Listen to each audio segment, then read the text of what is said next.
Hey there, this is Gerald with Cigar Industry, and today I'm going to be visiting Oliva's Nub 464 Cameroon in Torpedo. Now, the concept behind the Nub cigars is that the cigar focuses on the best part of the leaf, the sweet spot, so to speak, and that's why the cigar is only 4 inches long. However, I don't really quite buy into that. I see it more like a marketing gimmick, but that being said, I've smoked a ton of Oliva Nubs over the years, and I've enjoyed the majority of them. However, I've never had the Cameroon wrapper, so let's cut it up and light it up and see what this cigar is all about.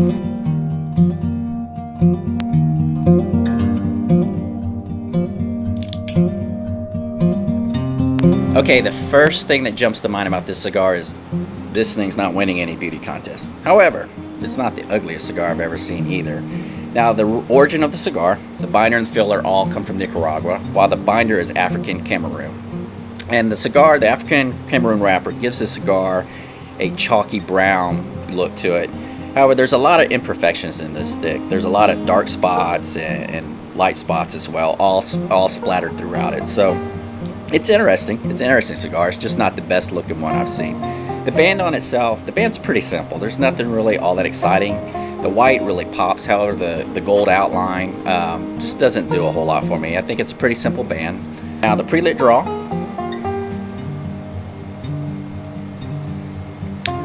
Pre-lit draw is pretty good. It's more on the loose end. It's not tight, but it's pretty close to where I prefer it.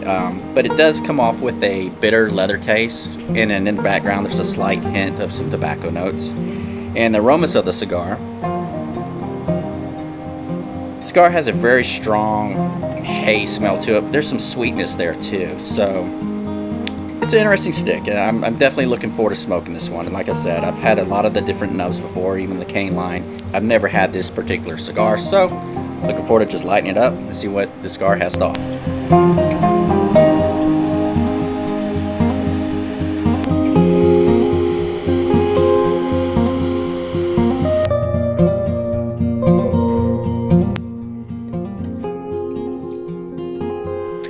Okay, right off the bat, I really pick up on those bitter leather notes. They are really magnify once you put some flame to the stick. And what's also in the background is a strong tobacco flavor with almost a peppery punch to it. It's a pretty intense flavor, so it definitely grabs your attention from the get-go. So hopefully those flavors will kind of settle down in here in a few minutes. But yeah, it definitely grabs your attention from the start.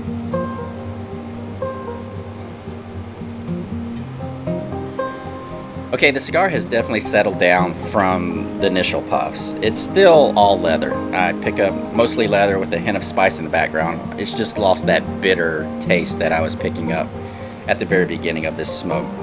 Now, I do like leather in cigars. I just don't like it as my dominant flavor. For me, it's more of I enjoy it more as a background type flavor. Now, the retrohale in the cigar is interesting. It's a quick spice. It's a spice that kind of punches your sinuses, almost like a peppery punch, but as soon as it hits you, it fleets. And that's what I picked up early on in the retrohale. Now the retrohale seems to have settled down as much. It's not as intense of a punch, but it's still that spice. And I haven't been able to put my finger on that spice yet to see exactly what it is. Now, this cigar is a 464, meaning it's a 4-inch stick with a 64-inch ring gauge.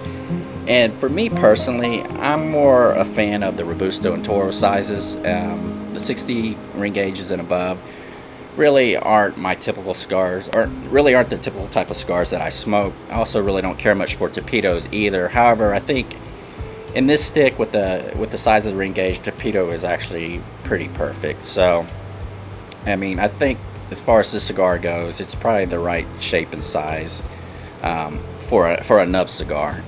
Now, what is interesting also about this cigar is it leaves a very oily texture on your lips. So it's interesting. The wrapper itself, when you put it in your mouth, it just has this very dry, almost a dry feel to it, like you need to put water on your lips or something. But as you puff and exhale,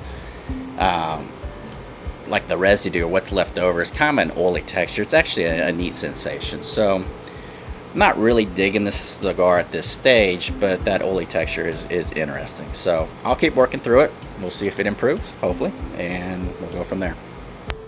Okay, quick update on the cigar. The construction wise, the burn's a little bit crooked, but nothing that really requires any attention. It's not bad at all.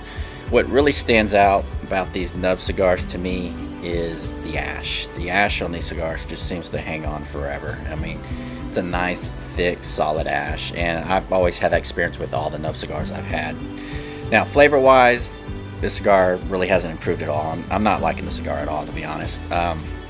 There's a slight bitterness that I do pick up now.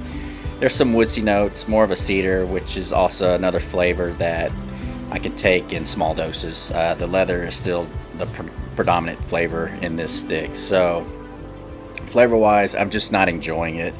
It makes me curious to try other Cameroon cigars to see if I get the same experience. So maybe that's just a wrapper that I don't really, my palate really doesn't care for.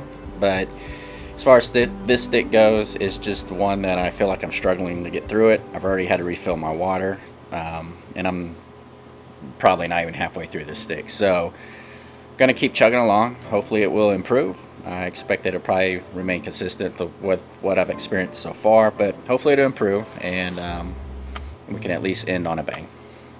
Alright, quick update on the cigar. The burn's a little bit more wonky than it was before. However, it's nowhere to a stage where I feel like I need it touched up.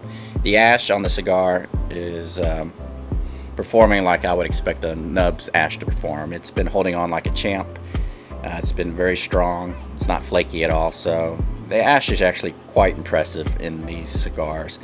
Now, flavor-wise, from the halfway point on, the dominant flavor shifted from leather to cedar, so it's another dry flavor. It's one where I feel like I need to rinse my mouth out after each puff. It's basically a spitter. So this has been a like I said, an unpleasant cigar. I don't really enjoy those flavor notes. I don't care much for leather as a dominant taste. I don't care for cedar either. There's some hints of slight hints of earth, hints of spice as well. Retrohale still spice, and the retrohale seems to have mellowed out as you progress through the stick. But it's just not something that I'm enjoying. Now, what's interesting about the cigar is that the wrapper about halfway on is pretty warm to the touch, even down here. It's a very warm cigar, so I'm probably not going to be smoking it much further. And typically, if this was a good cigar, I would use a cigar tool. I would use a nubber, for example, what we have here.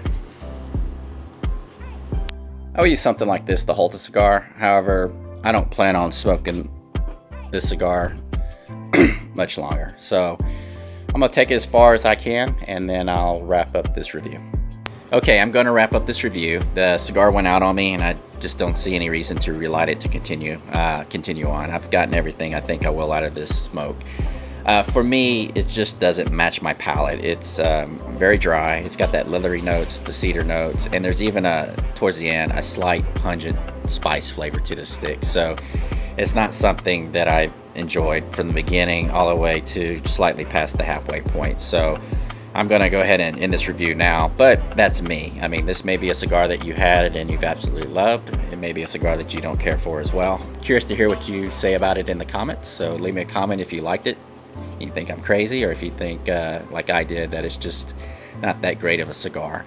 If you like this review, please like, subscribe, ring the notification bell so you can get updates when I release new reviews, and I'll see you on the next one.